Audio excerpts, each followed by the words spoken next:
Chef Sarah here of Hey Sweetie, and today I'm going to be showing you how to make our raspberry, apricot, and strawberry bar recipes.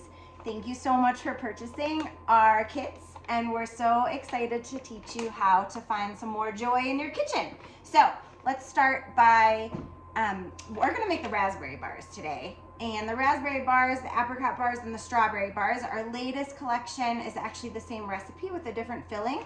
So I'm gonna just show you how to make the raspberry bars, my personal favorite and the OG of the crew. And then you can use this technique for all the other baking kits. So we are gonna start by mixing, well, preheating our oven, obviously, and then spraying our baking dish. We're gonna use a 9x13 baking dish. I like clear baking dishes because you can see what's going on the inside. We're gonna mix all of our dry ingredients together, which is all of the ingredient pouches. Our oats going in the bowl.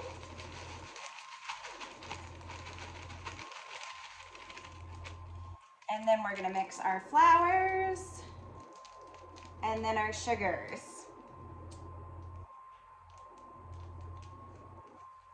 I'm gonna be showing you how to make these by hand, so without a mixer today.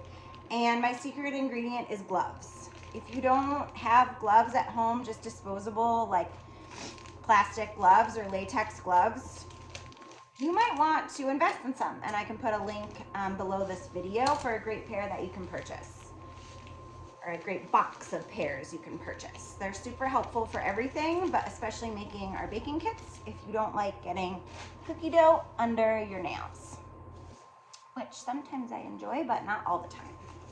So I'm gonna make this by hand. I'm gonna put on my trusty gloves. I also have a spatula on hand, and I'm just gonna mix everything up so that everything's combined thoroughly.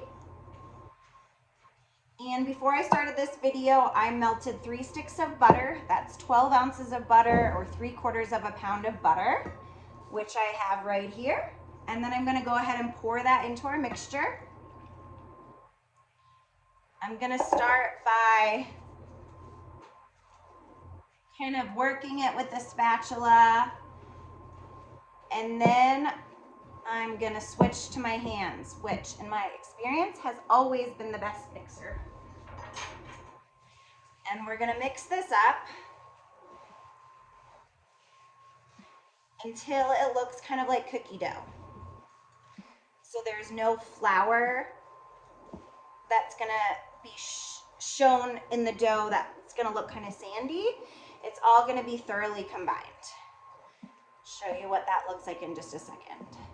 You'll also notice that that took me about 15 seconds, really quick. It's really quick for it to come together.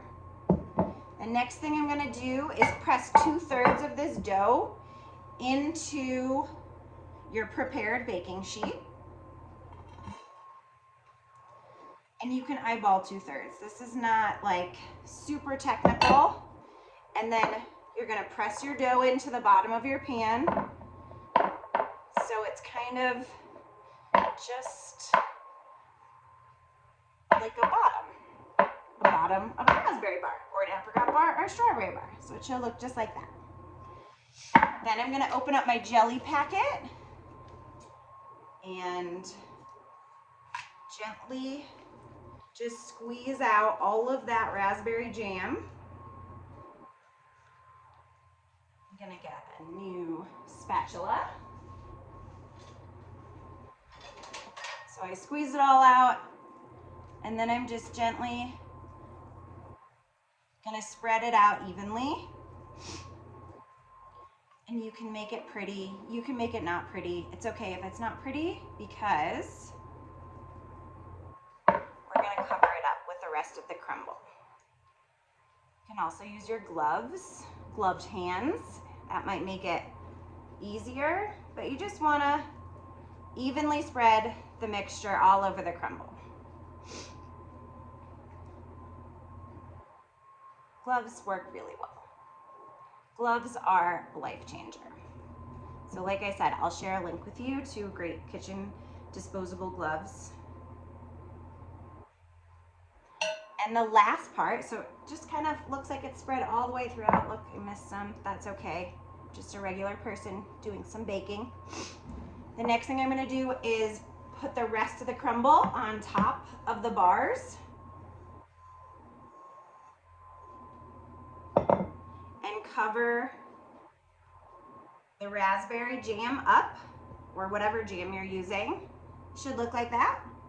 And then we're gonna pop it in the oven for 375 degrees for about 20 minutes, or until the jam around the edges gets to like a nice little rapid boil. It should look like when around a saucepan when you start boiling water or anything delicious, it should just look like that rolling boil around the edges.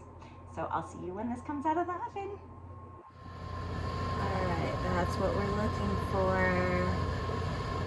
That will boil around the edge. It's gonna make it so tasty. All right, everybody, once you pull your jam bars out of the oven, you're gonna let them cool until they're cool enough to put in the refrigerator.